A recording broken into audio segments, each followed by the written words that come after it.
지금 우리가 살아가는 이 대한민국의 현실이 하루가 다르게 바뀌어 가고 있습니다. 진행 속도가 너무 빠릅니다. 그리고 그 방향이 심상치가 않습니다. 많은 분들이 이미 감지하고 계시겠지만 이번 대선 이후로 우리 사회는 이전과는 전혀 다른 속도로 사회주의화, 전체주의화 되어 가고 있습니다. 말 그대로 한 사람, 한 정권 중심으로 지금 모든 권력이 수렴되고 있고요. 국가 시스템이 통제와 감시의 틀로 재구성되고 있습니다. 언론은 통제되고 있고요. 사법부는 예속되고 있고 시민들의 표현의 자유마저 심각하게 제약을 받고 있는 그런 상황입니다. 만약에 지금 이런 상황을 전혀 감지하지 못하고 있는 사람들이 있다고 한다면 그들은 눈이 멀고 귀가 먹은 것입니다. 심지어 가장 세상의 이러한 흐름에 대해서 밝은 눈을 가지고 있어야 되는 기독교인들이 이러한 흐름에 대해서 무감각하다면 그것은 그들의 영이 여전히 죽은 채로 있다는 거예요. 복음의 진리를 심각하게 오해하고 있는 것이고요. 전혀 사실은 예수님이 누구신지를 모른 채로 그저 그냥 종교의 영을 따르고 있을 뿐이라는 반증이 되는 것입니다. 자, 그러므로 여기 계신 여러분은 이러한 세상의 미련한 데에 함께하지 마시기를 바랍니다. 거룩한 주님의 백성들로 남아 계시는 자들이 되시기를 바랍니다. 거룩하다라고 하는 것은요, 카도시라고 해서 원래의 뜻은 잘라내어지는 것을 말하는 것입니다. 원래 있던 데서부터 잘라내어져서 이전의 것들과 구분되어지고 구별되어져서 더 이상 이전의 그 흐름에 함께하지 않는 것을 말하는 거예요. 그게 거룩입니다. 그래서 사도 바울도 우리에게 이 세상 풍조를 따라가지 말아라, 이 세대를 본받지 말아라 라고 말씀하고 있는 거예요. 요한계시록 14장에도 보시면 새 노래로 어린 양을 찬양하는 14만 4천의 무리들을 이렇게 표현하고 있습니다. 함께 자막을 준비했습니다. 함께 같이 읽겠습니다. 시작. 이 사람들은 여자와 더불어 더럽히지 아니하고 순결한 자라. 어린 양이 어디로 인도하든지 따라가는 자며 사람 가운데에서 속량함을 받아 처음 익은 열매로 하나님과 어린 양에게 속한 자들이니 그 입에 거짓말이 없고 흠이 없는 자들이더라. 아멘. 자, 말씀 뒤에는 함께 힘차게 아멘 합시다. 아멘. 자, 따라서 여러분, 지금의 이러한 비진리의 시대에 세상 모든 사람이 악을 선이라고 하고 악한 사상과 생각을 정의라고 바꿔 말하는 이러한 패역한 세대를 본받지 마시는 자들이 되시기를 바랍니다. 오히려 이들과 분리되어져야 되고요. 구별되는 자들이 되시기를 바랍니다. 하나님께서 반드시 그렇게 남겨진 자들을 기억하시고요. 그들을 통하여서 하나님의 거룩하신 일들을 마침내 성취하실 줄을 믿으시기 바랍니다. 자, 그렇다면 지금의 이러한 공산주의 사상에 의해서 지금 전체주의 사회로 치달아가는 이러한 상황 가운데 즉 무엇입니까? 하나님의 진리가 무너지고 요한계시록 13장에 나오는 짐승과 같이 스스로를 메시아로 자처하면서 국가주의로 국민들을 통제하려고 하고 억압하려고 하는 지금의 이러한 시대 상황 속에서 우리 믿음의 거룩한 성도들은 과연 앞으로 어떻게 살아가야 될까요? 어떻게 우리의 믿음을 끝까지 지킬 수가 있겠습니까? 이 질문이 우리에게는 너무나 중요한 거예요. 뿐만 아니라 우리의 자녀들이 이러한 일들을 부모님들께 물을 때에 즉각적으로 대답할 수 있는 것들을 준비해 두시기를 바랍니다. 그래서 이 모든 심각한 실제적인 위협 앞에서 우리 모든 믿음의 성도들이 다 함께 넉넉히 이기며 마침내 승리하는 자들이 다 되어야 될 줄을 믿습니다. 자, 이 질문 앞에서 오늘 우리가 함께 읽은 본문의 말씀이 우리에게 너무나도 정확한 하나님의 메시지로 주어졌다고 믿습니다. 뭐라고 말씀하십니까? 이스라엘 백성들에게 옷수를 만들어서 다르라고 명령하셨어요. 여기에 우리가 주목해야 된다고 하는 것입니다. 그 이유가 무엇일까요? 다 함께 오늘 본문의 39절 말씀을 읽겠습니다. 시작. 이 술은 너희가 보고 여호와의 모든 계명을 기억하여 준행하고 너희를 방종하게 하는 자신의 마음과 눈의 욕심을 따라 음행하지 않게 하기 위함이라. 아멘. 자, 무엇입니까? 바로 깨어 있으라는 것입니다. 세상과 잘라내어지라는 거예요. 세상과 구별되라는 것입니다. 세상을 닮아가지 말라는 거예요. 지금 이스라엘 백성들의 눈앞에 보이는 현실은 광야이고요, 절망이고요, 불안입니다. 그러나 하나님께서는 그 현실을 보는 눈보다 더 먼저 우리의 마음과 생각을 붙잡아줄 하나님의 말씀을 기억하는 자가 되라는 거예요. 그것을 위해서 명령하신 것이 바로 오늘 말씀에 옷수를 달아야 된다는 것입니다. 이것을 찢찢이라고 합니다. 다윗이 사울의 옷자락을 가만히 배웠던 것이 바로 이 찢찢이었고요. 혈루증 걸린 여인이 예수님의 옷자락을 만졌을 때에 나았잖아요. 그때 만졌던 것이 이 찢찢이었습니다. 그만큼 성경에서 아주 중요한 기능과 권위를 가진 그러한 상징적인 장식이에요. 특히 오늘 말씀에 나오는 것처럼 이 옷술은 단순한 옷장식이 아닙니다. 하나님을 잊지 않게 하는 생존의 장치예요. 하나님을 잊지 않는 것이 우리의 생명이라는 것입니다. 혼란과 미혹의 시대에 우리의 정신줄을 놓지 않도록 우리의 영혼을 붙잡아주는 생명의 리마인더인 거예요. 하나님의 말씀을 기억하는 자가 되라는 것입니다. 당시의 이스라엘 백성들은요, 지금 이 말씀의 배경이 뭐냐면 10명의 정탐꾼들의 부정적인 보고에 넘어가서 가나안 땅을 온 백성들이 함께 악평했어요. 그리고 하나님의 약속을 의심하면서 눈앞에 보이는 네피림의 후예, 아낙 자손들이 버티고 있는 그 현실 앞에서 스스로 두려워하면서 무너졌던 거예요. 그런데 그 결과가 무엇입니까? 하나님께서 그 불신의 세대를 멸하시고요, 그들이 정탐했던 40일을 40년으로 채우게 하시면서 새로운 믿음의 세대를 훈련하시기로 작성하신 것입니다. 그리고 그 바로 직후에 오늘 본문의 이 말씀이 주어진 거예요. 이제 너희가 말씀을 붙잡지 않으면 이전 세대처럼 다 무너지게 될 것이라는 것입니다. 이 경고를 주시는 거예요. 계속해서 흔들리고 넘어지고 방황하지 않기 위해서는 내 마음과 내 눈을 따라서 살아가지 말고 나 여호와의 계명을 따라 살아가야 한다. 우리에게 말씀해 주시는 것입니다. 여러분, 오늘의 이 말씀을 지금 이 시대에 바로 우리에게 하시는 말씀으로 듣는 자들이 되어야 될 줄을 믿습니다. 자, 그래서 저는 오늘의 이 말씀을 따라서 조금 더 구체적으로, 그렇다면 지금의 이 음란하고 패역한 이 시대를 살아가는 우리 모두가 반드시 기억해야 될 세 가지의 중요한 삶의 태도와 방향성에 대해서 오늘 함께 나누고자 하는 것입니다. 첫째는요, 기독교 신앙의 탈종교화가 필요합니다. 여러분, 지금 한국 교회의 최대 문제는 기독교를 종교로만 믿는다는 것입니다. 주일에 나와서 예배드리고 헌금하고 기도하고 교회 봉사하는 것, 그것으로 나의 모든 신앙생활이 다 끝난다고 생각하는 거예요. 그러면서 그 외의 삶, 교회 밖에서의 삶, 가정과 직장, 정치와 사회, 경제와 문화의 영역에서는 하나님의 말씀이 별로 영향을 미치지 않는 것입니다. 왜냐하면 그렇게 믿음과 현실을 분리해서 이분법적으로 사는 데 익숙해져 있기 때문이에요. 그래서 교회 안에서는 말씀, 믿음, 순종 그러지만 정작 세상에 나가서는 돈, 사람, 명예를 말하는 것입니다. 그런데 여러분, 오늘 본문은 뭐라고 말씀합니까? 그렇게 살면 방종하게 된다라고 말씀하고 있어요. 아까 읽으신 오늘 본문 39절에 보시면 그렇게 자신의 마음과 자신의 눈의 욕심을 따라 사는 것은 방종하게 하는 것이고 음행하게 하는 것이다 라고 하셨습니다. 결국 하나님의 말씀을 기준으로 정렬되지 않는 삶은 반드시 어떻게 된다는 거예요? 세상 가치에 함몰되어서 거기에 굴복하게 된다는 거예요. 장사가 없다는 것입니다. 이것이 바로 진리의 옷수를 잃어버린 신앙인 거예요.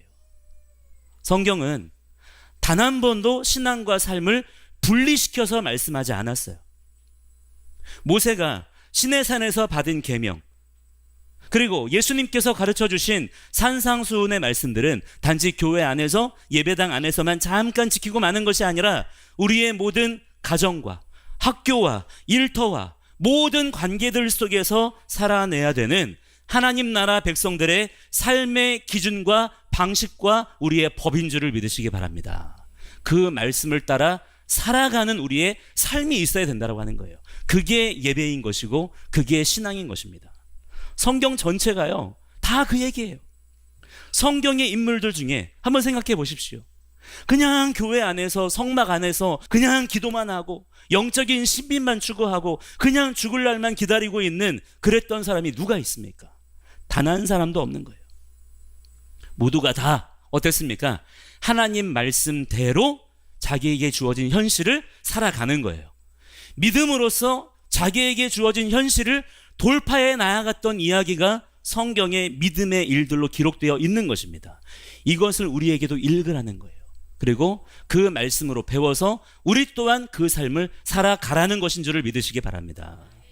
여러분, 오늘날 한국교회가 왜 이렇게 무너지고 있습니까? 왜 점점 세상 가운데 아웃사이드로 밀려나면서 세상 눈치만 그렇게 보고 있나요?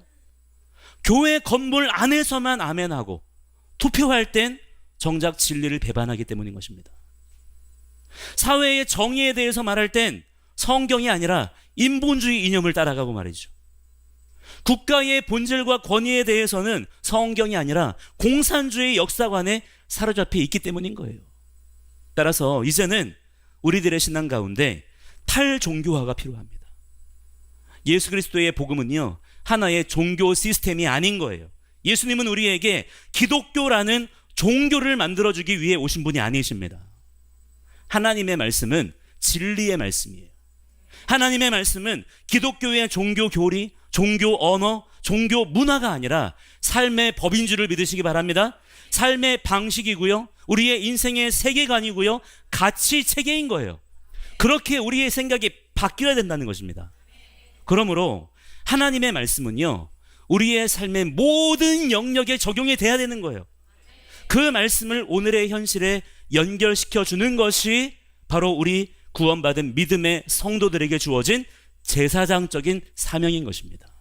그거를 감당하라고 우리를 구원하여 주셨고 우리에게 성령의 지혜와 능력을 더하여 주시는 거예요. 그런데 지금 헛짓거리를 하고 있다 이 말입니다.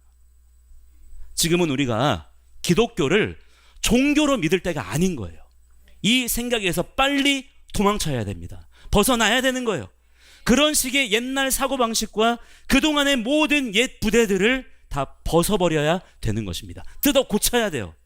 제2의 종교개혁이 지금 우리 가운데 필요한 때입니다.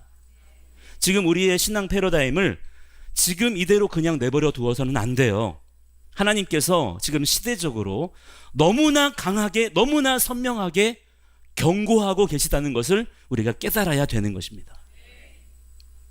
지금은 정신을 바짝 차리고 오직 복음의 진리로 빛의 갑옷을 입어야 될 때예요. 분명한 성경적 세계관을 장착할 때인 것입니다. 예수님은 나의 구세주이십니다. 맞지만 여기에만 머무르면 안 된다 이 말이에요. 그와 동시에 무엇을 외쳐야 됩니까? 예수님은 이 나라의 주권자이십니다. 예수님은 만물의 주관자이십니다. 예수님은 세계와 열방을 다스리는 분이십니다. 라고 외쳐야 되는 것입니다. 누가요? 바로 우리의 입술을 열어서 우리가 그 나팔수의 역할을 해야 된다 이 말이에요. 그래서 우리의 신앙이라고 하는 것이, 십자가 복음이라고 하는 것이요, 그냥 교회 건물 안에서만, 예배 모임이나 무슨 집회 안에서만 우리가 웅얼웅얼 될 것이 아니라 세상 가운데 우리가 정말 믿는 이 믿음이 진리라고 정말 인정이 되신다면 선포하는 자들이 되어야 될 줄 믿습니다. 우리의 정치, 경제, 교육, 미디어, 문화 전 영역 가운데에 진리의 말씀이 침투해 들어가야 되는 거예요. 그럴 때 비로소 우리는 이 땅에 파송된 제사장으로서의 사명을 감당하게 되는 것입니다. 지금 보세요. 기독교가 그렇게 지금 자랑하며 떠들어대는 십자가의 복음, 오직 예수, 예수님 부활하셨다, 예수님 믿고 구원 받으세요, 예수님은 당신을 사랑하십니다, 이런 말들이 그냥 공허한 외침으로만 끝나고 있어요. 그냥 현수막이나 몇 개 걸고 끝나고 있는 것입니다. 왜 그렇습니까? 십자가의 복음에 대한 아무런 자신감이 기독교인들 스스로에게 없는 거예요. 세상을 구원할 복음이라고 말은 그렇게 하지만 정작 지금 다 무너져 가고 있는 이 나라의 현실 가운데, 그래서 교회들이, 기독교인들이 대체 그 복음 들고 하고 있는 게 무엇입니까? 그냥 교회 콘크리트 건물 속에 들어가가지고 자기들끼리 노래 부르고 자기들끼리 잔치하고 자기들끼리 기분 좋다가 끝나버리는 거예요. 세상에다가는 찍소리도 못하고 세상이 기분 나빠할까봐, 세상 사람들이 불편해할까봐 심지어 세상의 말들에 동조하면서 침묵과 방관으로 일관하고 있는 것입니다. 여러분, 그러니 거기에 무슨 복음의 능력이 있냐 이 말이에요. 무슨 구원의 소망이 있냐 이 말입니다. 뭘 보고 사람들이 예수를 믿을 거냐 이 말이에요. 오늘 본문에 옷수를 보며 계명을 기억하라 라는 하나님의 명령은 현실을 직시하되 그 현실에 파묻히거나 쫓겨다니지 말고 그 드러난 현실 가운데에 하나님의 능력의 말씀을 선포하라는 것입니다. 그 말씀을 세상에 보여지는 현실 가운데 놓치지 말라는 거예요. 말씀의 능력으로서 돌파하는 자가 되라는 것입니다. 그래서 우리의 믿음이라고 하는 것이 현실로부터 도피하는 핑계거리가 아니라 현실을 통치하는 도구가 되어야 된다라고 하는 거예요. 더 이상 여러분, 영적이라는 말로 현실을 외면하지 마시기를 바랍니다. 지금은 현실 가운데에 말씀을 던져야 될 때예요. 진리로 정면 돌파를 해야 될 때인 것입니다.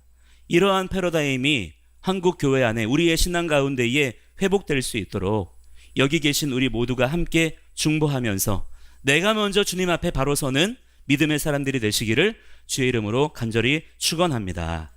자, 둘째는요, 가족 중심의 삶을 더욱 강화하셔야 된다는 것입니다. 하나님께서는 처음부터 가정을 중심으로 하나님의 나라를 세우기 원하셨어요. 그래서 사탄 마귀가 창세기 3장에서 가장 먼저 뭐를 했습니까? 가정의 질서를 깨뜨린 거예요. 그렇게 죄가 세상에 들어오게 된 것입니다. 가정이 먼저 무너진 거예요. 그걸 보셔야 돼요. 그리고 지금의 이 시대에도 마찬가지입니다. 똑같이 마찬가지로 그런 식으로 가정이 무너진 만큼 교회가 무너졌고요. 가정이 무너진 만큼 사회와 국가가 무너진 것입니다. 하나님은요, 우리에게 마음을 다하고 뜻을 다하고 힘을 다해서 하나님을 사랑하라 라고 말씀하시면서 그와 동시에 뭐를 말씀하십니까? 하나님의 형상으로 지음받은 사람을 사랑하라. 즉, 내 이웃을 내 몸과 같이 사랑하라 라고 말씀하셨어요. 그리고 그에 대한 구체적인 여러 가지 계명들을 많이 주셨습니다. 즉 무엇입니까? 인간관계 안에 하나님의 질서가 바로 세워지는 것이 하나님을 사랑하는 구체적인 방법이 된다라고 하는 거예요. 그래서 부모를 공경하라, 형제를 사랑하라, 남편에게 복종하라, 아내를 사랑하라, 그런 여러 가지 말씀들을 주시는 겁니다. 이러한 사람에 대한 계명들에 순종할 때 우리는 하나님을 진실로 경외하는 자가 되는 줄을 믿으시기 바랍니다. 그래서요, 사탄이 이것을 아는 거예요. 그래서 사탄도 이러한 인간관계를 통해서 신앙을 흐리게 만드는 것입니다. 왜냐? 하나님과 우리 사이의 관계는 사단이 직접적으로 끼어들 수가 없어요. 하나님께서 신실하게 지키시기 때문입니다. 그러나 사람과 사람 사이의 관계는 얼마든지 이간질하고 미혹할 수가 있는 거예요. 그래서 인생의 방향이 자꾸만 그렇게 다른 사람들과 억지로 관계를 유지하는데 소모되고 맞춰지다 보면 결국 가치관에 혼합되고 신앙이 희석이 됩니다. 메시지의 변질이 거기에서 일어나는 거예요. 지금 한국교회가 영적인 리더십을 잃고 사회적인 영향력을 놓쳐버리는 이유가 무엇인가요?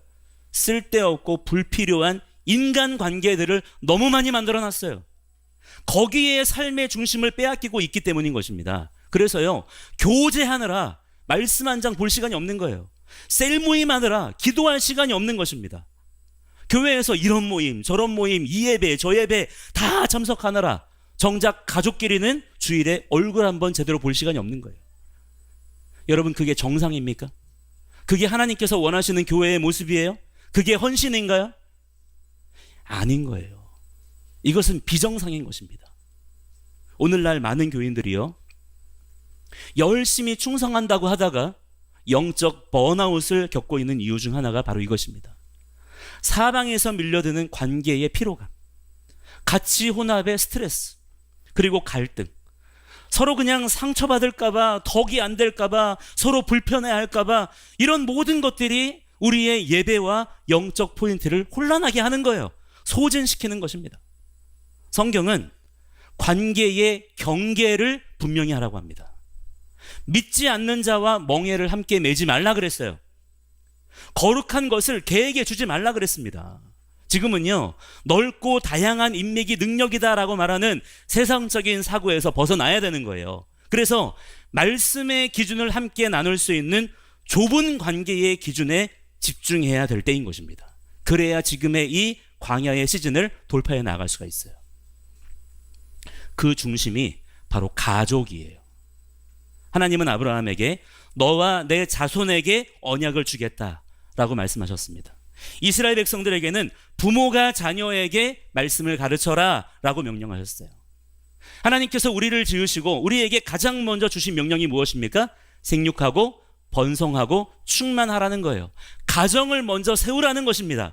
그 다음에라야 정복과 다스림의 사명을 감당하게 하신다는 것을 기억을 해야 된다라고 하는 거예요.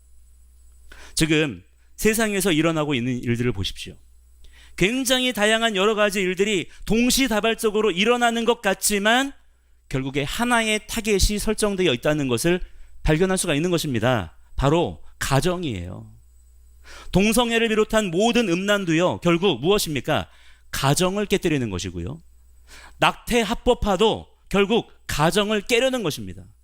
모든 중독들, 미디어 중독, 알코올 중독, 니코틴 중독 등등 뿐만 아니라 개인주의적인 문화들, 부모를 거스르고 교육과 양육의 책임을 기관들에게 일임하고 이런 모든 것들이 전부 다 가정을 타깃으로 하는 것들이에요. 그래서 지금 시대적으로 세대적으로 무엇을 경험하고 있습니까? 가정이 무너지고 있어요. 가정이 무너지면서 교회가 무너지고 있고요. 가정이 무너지면서 국가 자체도 지금 망할 위기에 처해 있는 것입니다.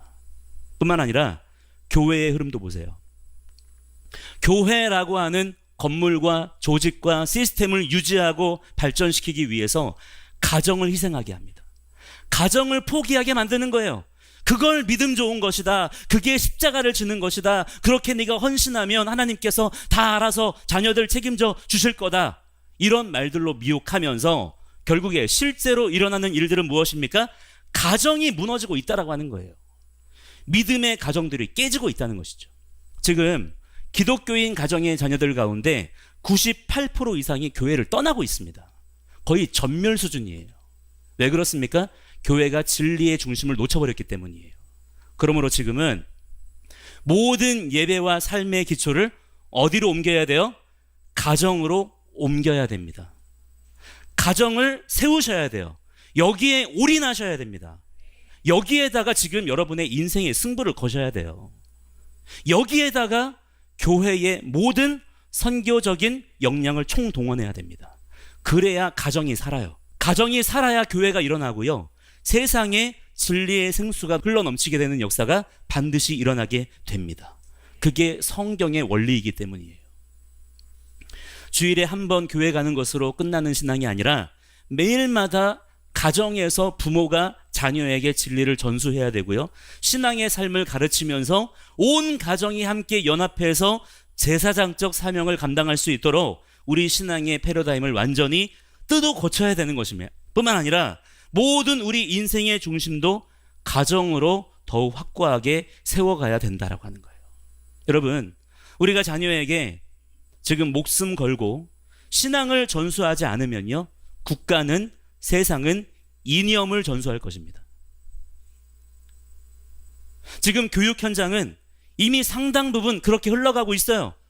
진화론에, 젠더 이데올로기에, PC주의에, 심지어 공산주의 사상까지 우리 자녀들에게 교육의 이름으로, 지식과 진리의 이름으로 가르치고 있습니다. 그러면서 일주일에 168시간 중에 고작 1시간 남짓 예배 드린 거 가지고 내 아이가, 우리 가정이 믿음으로 서게 될 것이다 라고 생각한다면 그건 너무나 무서운 미혹에 빠진 것이고 믿음을 도둑질 당한 거예요. 가족 중심의 예배, 가족 중심의 교육, 가족 중심의 가치체계, 이것이 기독교의 가장 튼튼한 토대가 되는 것이고요, 보수주의의 기본 철학이 되는 것입니다. 성도 여러분, 이제는 더 이상 불필요한 관계에 소진되어서는 안 됩니다. 특히나 지금의 이 시대에는 더더욱 그런 거예요. 점점 더 여러분 관계의 폭을 좁히시기 바랍니다. 너무 많은 사람들과 너무 많은 관계들을 맺고 있다 보면 결국 가치가 흔들려요. 나의 신앙을 지키는 건 줄 알았는데 어느 순간 거기에 이상한 사상이 섞여 들어오게 됩니다. 정치적 중립, 사랑이라는 미명, 다양성이라는 이름 아래 진리의 절대성이 결국에는 무너지게 되는 거예요. 거기에서부터 진리의 변질과 왜곡이 일어나게 된다는 것을 기억하셔야 된다고 하는 것입니다. 그래서 지금 이 시대에 뭐를 하셔야 되느냐? 관계를 정리하셔야 됩니다. 그냥 왕따가 되라는 게 아니라 가정을 더욱 소중히 여기세요. 그러면 됩니다. 그러면 정리됩니다. 가정에 머무르는 시간을 더 많이 확보하셔야 되는 거예요. 그리고 같은 믿음을 가진 자들끼리 같은 가치관과 사상을 공유할 수 있는 분들끼리 좁고 깊은 관계를 만들어 가야 됩니다. 성경은요, 친구를 많이 사귀어라 라고 말씀하지 않아요. 친구를 가려 사귀어야 된다라고 말씀합니다. 그게 지혜라는 거예요. 부모는 자녀에게 신앙을 직접 전수해야 되고요. 자녀는 부모와 함께 예배드리면서 신앙을 배워야 됩니다. 여호와 경외하기를 배우라 그랬어요. 이것이 가장 성경적이고 가장 보수적인 믿음의 가정의 모습인 것입니다. 여러분의 삶이 다 이렇게 세워지게 되시기를 주의 이름으로 간절히 축원합니다. 자, 마지막 세 번째, 경제적 자유가요, 지금 영적 생존의 핵심이 되는 것입니다. 지금 우리에게 뭐가 필요합니까? 경제적 자유가 필요하다는 거예요. 그래야 이 광야를 우리가 돌파해 나아갈 수가 있습니다. 지금 이 나라의 방향은요, 점점 배급 사회로 가고 있습니다. 제가 너무 극단적으로 말하는 거 아니고요, 비관적으로 해석하는 거 아닙니다. 그냥 그렇게 실제로 가고 있어요. 이재명 대통령을 비롯한 민주당 지도자들의 기본적인 정책 방향과 이상향이 그래요. 그래서 지금 차근차근 그리고 굉장히 빠른 속도로 추진력 있게 그런 일들이 지금 진행되어져 가고 있는 것입니다. 그러나 이렇게 복지라는 이름으로 사람들을 국가가 다 책임지고 먹여 살리겠다라고 말하지만 사실은 국민들에게서 뭐예요? 자유를 빼앗고 있는 것입니다. 자유가 뭐냐면요, 선택할 수 있는 권리예요. 그게 자유입니다. 남들과 다른 삶을 살 수 있는 권리, 남들보다 더 나은 가치를 선택할 수 있는 권리를 말하는 것입니다. 그래야 우리의 인생이 함께 발전해 갈 수가 있는 것이고, 서로가 서로를 돕고 섬기는 가운데 또한 도움을 받아가면서 함께 앞으로 나아갈 수가 있게 되는 거예요. 그런데 지금 이렇게 국가가 나서서 국민들의 인생을 어떤 공동선의 기준을 세워가지고 그걸 가지고 재정의하고 국가가 나서서 당신들의 인생을 책임져 주겠다라고 하고 그렇게 스스로 메시아를 자처하는 시기라고 한다면 그만큼 뭡니까? 자유를 빼앗기게 되는 거예요. 왜냐하면 내가 선택하거나 결정할 필요가 없어지기 때문인 것이고요. 그럴 수도 없기 때문이에요.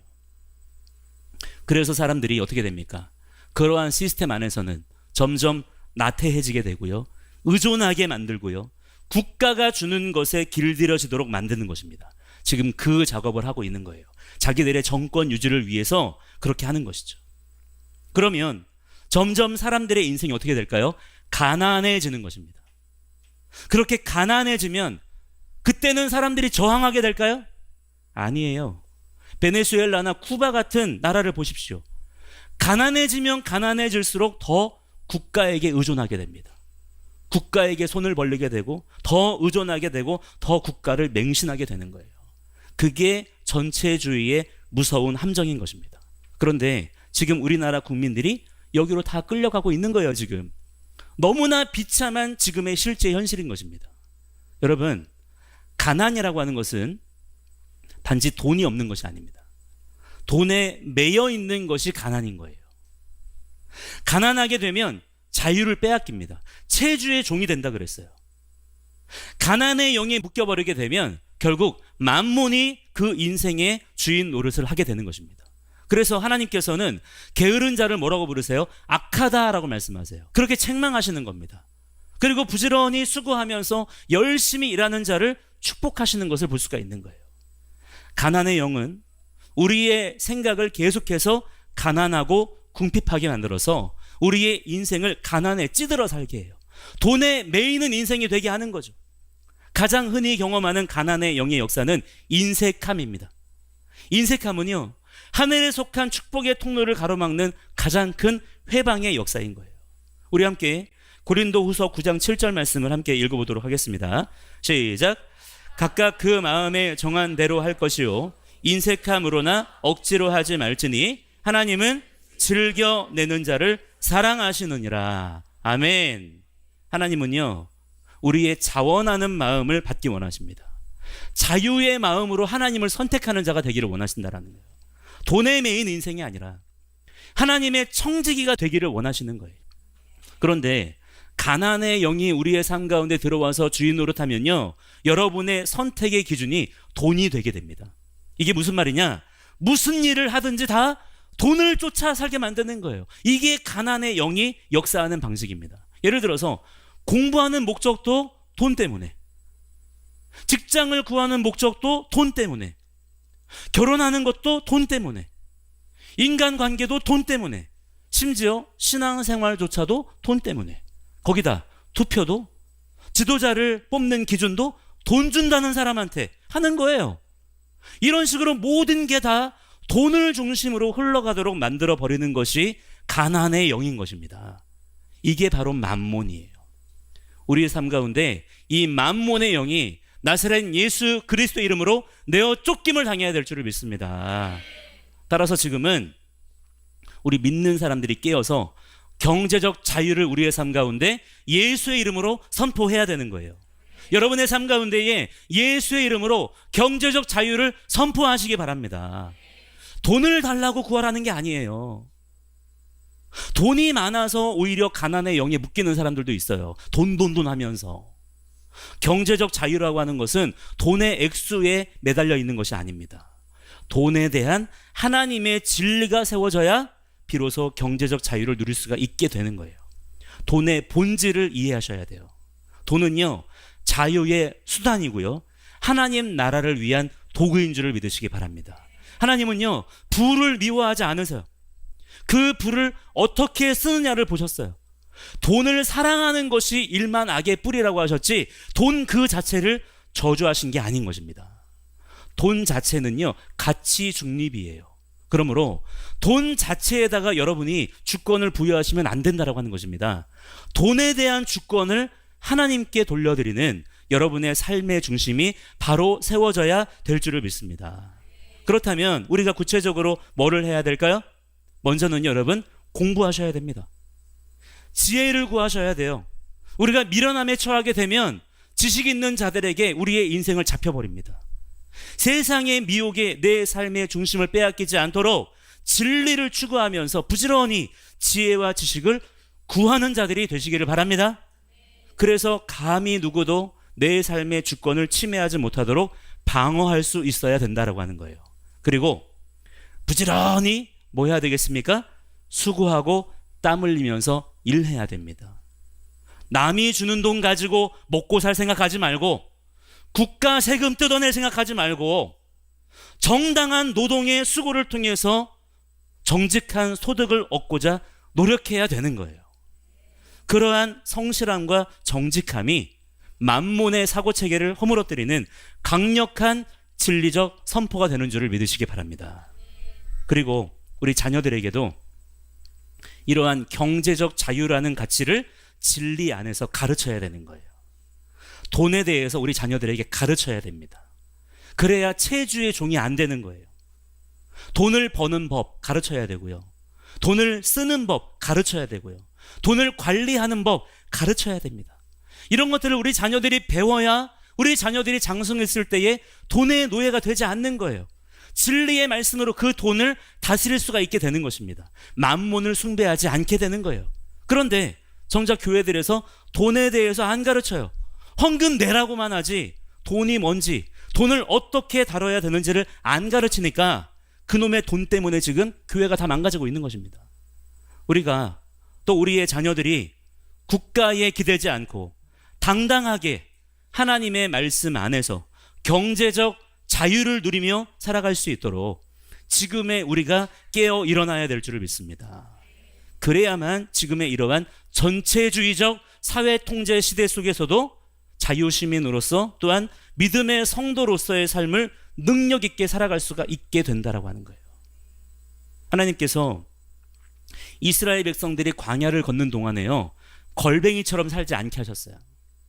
옷이 떨어지지 않게 하셨고요, 신발이 헤어지지 않게 하셨고요, 할렐루야, 먹을 것 마실 것 다 누리게 하셨습니다. 오히려 무엇을 먹을까 입을까 마실까 이런 것들은 누가 구하는 거예요? 이방인들, 즉 하나님을 모르는 자들이나 구하는 것이라고 하셨어요. 하나님의 권능을 의지하며 사시는 지혜가 여러분의 모든 삶 가운데 충만하게 부어지게 되시기를 간절히 축원합니다. 자, 성도 여러분, 하나님께서 이스라엘 백성에게 오늘 말씀에 옷수를 달게 하신 것처럼 오늘 우리에게도요, 말씀의 증거를 붙들고 깨어 있으라라고 말씀하시는 줄을 믿습니다. 세상이 우리를 흔들 수는 있습니다. 정부가, 언론이, 법이, 우리 주변 사람들이 우리를 압박할 수는 있어요. 그러나 여러분, 우리는 기억해야 됩니다. 뭐를 기억해야 될까요? 하나님의 뭐를 기억해야 돼요? 말씀을 기억하는 사람. 하나님의 약속을 기억하는 사람은 절대로 무너지지 않게 되는 줄로 믿으시기 바랍니다. 이제 우리가 할 일은 분명합니다. 첫째 무엇입니까? 복음의 진리를 종교 언어가 아니라 삶의 중심으로 세워야 된다. 둘째는 무엇입니까? 가정을 믿음의 본진, 삶의 중심으로 세우고 관계를 좁게 가져가야 된다는 거예요. 셋째는 무엇입니까? 진리의 능력으로서 경제적 자유를 선포하시고 만몬의 저주로부터 벗어나시라는 거예요. 자유의 삶을 지키라는 것입니다. 이것이 이 마지막 시대를 이기게 하는 하나님의 구체적인 믿음의 전략인 것입니다. 그리고 이 말씀에 여러분이 오늘 겸손하게 순종해 나아가실 때 우리도 하나님 앞에 거룩한 백성으로 끝까지 남겨지게 될 줄을 믿습니다. 자, 끝으로 오늘 본문에 우리 40절과 41절의 말씀을 함께 읽도록 하겠습니다. 시작. 그리하여 너희가 내 모든 계명을 기억하고 행하면 너희의 하나님 앞에 거룩하리라. 나는 여호와 너희 하나님이라. 나는 너희의 하나님이 되려고 너희를 애굽 땅에서 인도해 내었느니라. 나는 여호와 너희의 하나님이니라. 아멘. 하나님께서 우리를 구원하신 이유가 뭐라고 하세요? 내가 너희의 하나님이 되기 위해서. 다른 말로 하면 내가 너희의 왕이 되기 위해서, 너희가 나의 다스림을 받게 하기 위해서 우리를 구원하셨다는 거예요. 그러므로 여러분, 하나님의 직접적인 통치를 구하시기 바랍니다. 그리고 하나님 외에 다른 다스림에 대해서는 단호하게 거절하시고 저항하시는 여러분의 용감하고 정직한 신앙 고백이 있어야 될 줄을 믿습니다.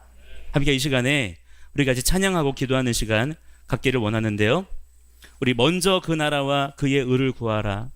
함께 이 찬양 우리 믿음으로 고백해 올려드린 후에 함께 우리 기도 제목 붙잡고 함께 기도하는 시간 갖도록 하겠습니다.